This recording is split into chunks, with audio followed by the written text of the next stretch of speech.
tous.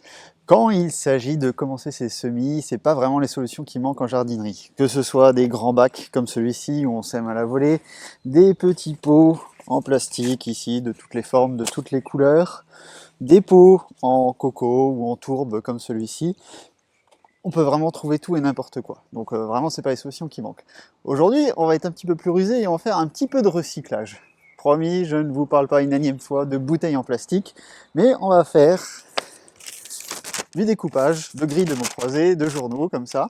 Et on va utiliser ce petit outil en bois pour fabriquer des pots en journal, comme celui-ci. Donc des pots en papier journal.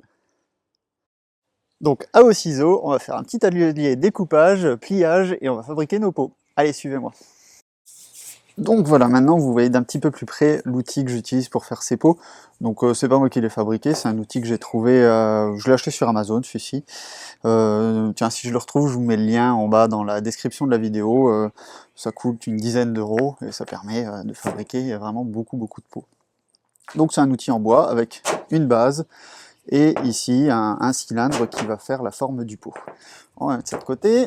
Ce qu'il nous faut aussi, c'est des bandes de papier journal.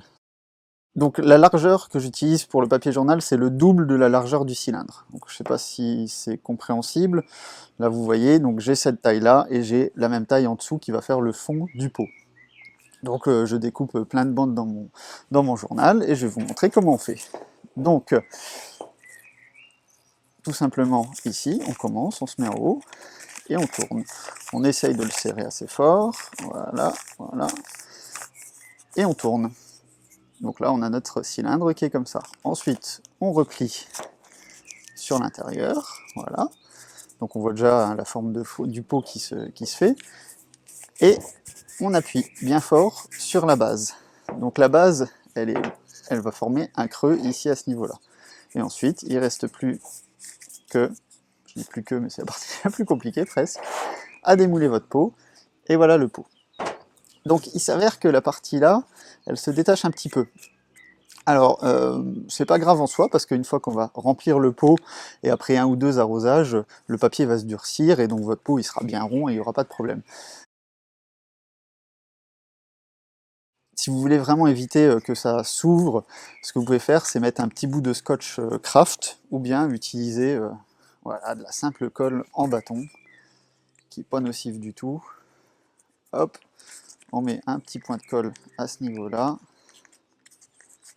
et voilà. Et ça ne bougera plus, ça tiendra comme ça. Donc il ne reste plus qu'à remplir notre petit pot avec du terreau et à semer ce qu'on veut dedans. Donc comme vous l'avez vu, c'est très facile et ça ne coûte pas un sou de fabriquer une quantité industrielle de petits pots en papier. Donc ces petits pots, comme leur nom l'indique, ils sont petits, donc pas grands, donc ils contiennent très peu de terre. Cette terre aura donc tendance à sécher très rapidement et les nutriments contenus dans votre terreau vont aussi s'essouffler assez rapidement. Donc il faut privilégier des plantes qui vont pousser rapidement et qui ne font que transiter dans ces petits pots. Donc ça va être bien pour démarrer des semis qu'on va ensuite implanter au potager très vite. Donc quand je dis très vite, c'est 2, 3 semaines, 1 mois maximum, on va dire, pas plus. Par exemple, moi je sème mon maïs dedans, donc ça me permet de démarrer du maïs au chaud, il va démarrer beaucoup plus vite, il sera plus sensible aux limaces qui vont avoir plus de mal à manger du maïs un peu plus grand que des jeunes pousses, donc il aura plus de chances de partir. Et en plus, je le plante au potager en même temps que mes haricots. Donc il me servira de tuteur, il va grandir, il aura pris un petit peu d'avance par rapport aux haricots, et il me servira de tuteur. On peut par exemple faire aussi des laitues, vous semez 1 ou 2 graines de laitue par petits pots, ce fera des pots individuels pour vos laitues que vous replanterez ensuite au jardin quand elles auront quelques feuilles. Donc c'est une bonne stratégie pour gagner du temps, surtout si vous avez un petit potager. Dès que vous avez une rotation, une place qui se libère, hop, vous pouvez retransplanter quelque chose. Autre chose qu'on peut faire, c'est, je l'ai mentionné, des haricots. Vous pouvez démarrer des haricots, comme ça vous gagnez un petit peu de temps, ou des petits pois. Donc des grosses graines, comme ça va assez rapidement et ça permet de les transplanter et de gagner du temps au potager. Quand il faudra les transplanter, on va bien sûr pas sortir la mode du papier journal. Le papier journal va se désagréger au fur et à mesure, les racines vont traverser, comme on le voit sur ce maïs. Donc il suffit d'enterrer le pot tel quel dans votre potager.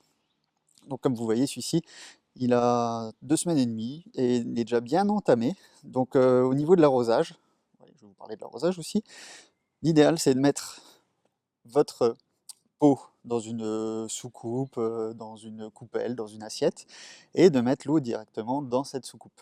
L'eau va monter ensuite dans le pot par capillarité. Le journal va aider à ça aussi, il va pomper l'eau. Si vous mettez l'eau par-dessus, ça risque de désagréger encore plus rapidement votre journal. Donc voilà, je pense qu'on a fait le tour sur la fabrication de ces petits pots en papier journal. Si vous avez aimé la vidéo, n'hésitez pas, comme d'habitude, un petit pouce en l'air, vous partagez, vous abonnez à la chaîne, et je vous dis à bientôt pour de nouvelles vidéos. Salut!